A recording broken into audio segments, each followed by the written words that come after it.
In the astrology of April 23rd, we enter the day of the fire snake. And so today, things are really being illuminated. The fire energy is casting a light on what's really going on, not just in our minds, but in our subconscious minds.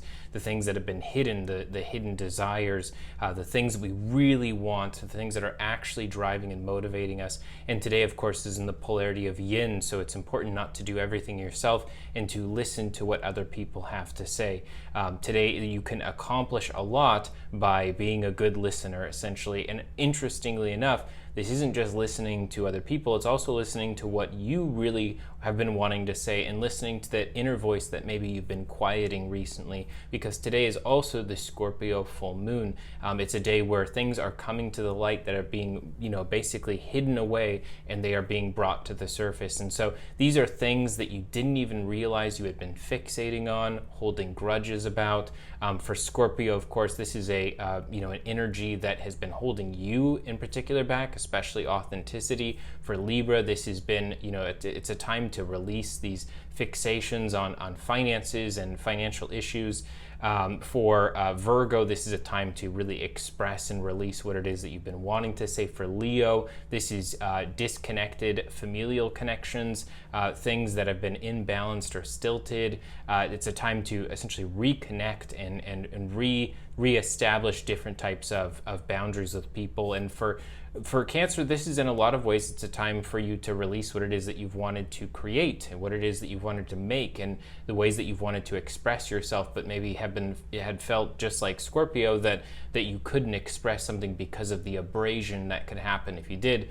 And for Gemini, this is a time to really let yourself let go of the expectations that other people have on what it is that you're doing, and instead to start doing things your way, to make your schedule the way that you want it to plan things in the particular nature that you have, and not to be so worried about how other people are going to understand that or process that.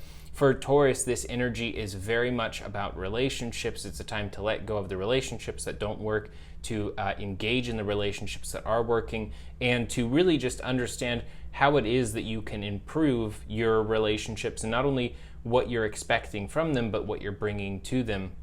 For Aries, this energy is very psychic. It's a time to essentially let yourself acknowledge some intuition that you have about something and to no longer silence that. This is essentially letting it come to the surface once and for all. And for Pisces, this energy is about the adventure, really. It's about allowing yourself to finally say, okay, I'm going to take the leap of faith. There's some energy in your life where now is the time to kind of find out what it is that you really believe versus what it is you've been speculating that you believe. For Aquarius, this energy is really important. This is a release of a false destiny, a false path, especially in the long term, that maybe you've invested a lot of time and energy into. So it can be pretty intense, but at the same time, with that release comes the acknowledgement and the acquisition of a new path, something that actually works for you in the greater schema. And for Capricorn, this energy is very much about, letting go of the connections that aren't working, letting go of the friendships that aren't working. And it doesn't have to be a permanent goodbye, but this is about essentially understanding which friends really have your back and which ones really don't, which ones care about you and which ones just essentially are there in a state of convenience. And for Sagittarius, lastly, this is a time to have the greatest release of them all, because you're letting go of endings. You're letting go of things that maybe you've been keeping in a murky sort of middle ground situation, but it's time to essentially choose a path, left or right. And in this particular case, you're going to know, especially when it comes to things that have really been haunting you for a while, what it is that you need to do. So I hope that this has helped you guys out, and I will talk to you all tomorrow.